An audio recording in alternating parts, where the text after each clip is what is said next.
Does thinking about personal finances intimidate you?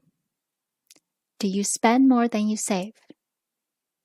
Do you feel you could manage your money better? Hi everyone, welcome to Beyond Yourself. In this video, we'll talk about how money works so you can make better choices when it comes to saving for your future. Remember to subscribe to our channel for more content. We'll introduce you to the X-curve concept, which demonstrates the relationship between your responsibilities and building your wealth. The X-curve consists of two curves, one for the law of decreasing responsibilities and the other for the law of building wealth. You may not have a lot of money to start off when you're younger, but as you start to save and invest, your wealth curve rises as you get older. On the other hand, when you're younger, you may have more responsibilities like debt and mortgage. As you start building a family, you have dependents and also need to save for their education. One important thing to consider when you have a lot of responsibilities is how to mitigate the financial burden on your loved ones if something should happen to you. As you get older, you paid off your debt, your mortgage matures, and your children grow up and are able to make a living for themselves. When your responsibilities decrease, your wealth is more likely to increase. The X-curves can help us understand how responsibility and wealth interact. It is important to know what you want for your financial future so you can increase your wealth instead of increasing your responsibilities. With this basic understanding of the X-curve, let's answer three crucial questions. When should I save? We know from the X-curve that wealth takes time to build. What is also important is to start early. Here's an example to illustrate. This is Isha, who decided to save at age 25, $3,000 per year. That's $250 a month, for 8 years in a tax-deferred account. Suppose the account accumulates at 7% interest rate. For the first 8 years, she will gain interest on her annual contribution and previous year contributions plus interest. Starting from year 9 and for the next 18 years, she will not deposit any more yearly contributions. Her account will continue to accrue interest on the accumulated contributions, letting money work for her.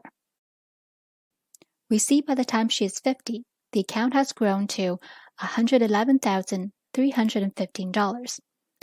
Now let's take a look at Ian, who decided to wait 8 years before saving. From age 33 to 50, he deposits the same amount of yearly contributions as Isha, $3,000 a year at 7% interest rate for 18 years. By the time he is 50, his account has grown to $109,137. We can see that by the time both Isha and Ian are 50, the gap between their fund value is small. However, let's take a look at the total amount of yearly contribution for both. Isha contributed a total of $24,000, while Ian contributed a total of $54,000, more than double Isha's contribution to get to almost the same amount of fund value.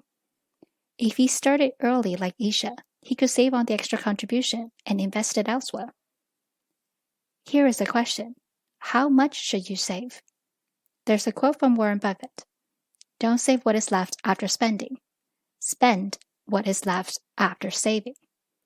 It's a good practice to set aside 5% to 10% of your income into saving for your future. What do I need to consider with building wealth? We've established the importance of saving early. What are some factors you need to consider when you're ready to invest? Do you only consider the rate of return? The higher the better? While having higher rate of return means your money grows faster, you also need to consider other factors. Higher rate of return usually means higher risk, and losses can be high too. It is important to understand your own risk tolerance. If you take more risk than you can handle, you may end up making decisions that have negative impacts.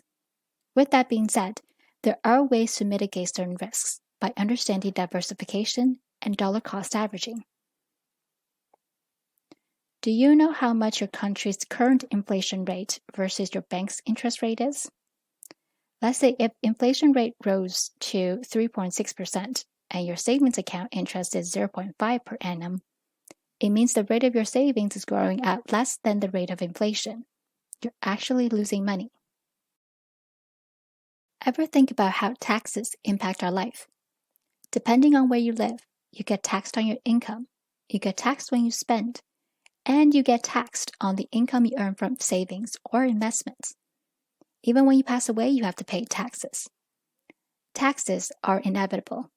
If you save $1 every day with little to none tax impact, with the power of compounding, this money can grow tremendously. On the other hand, if for every dollar you save, you have to pay taxes on top of it, the amount you end up will be significantly less. So where you invest your money is important.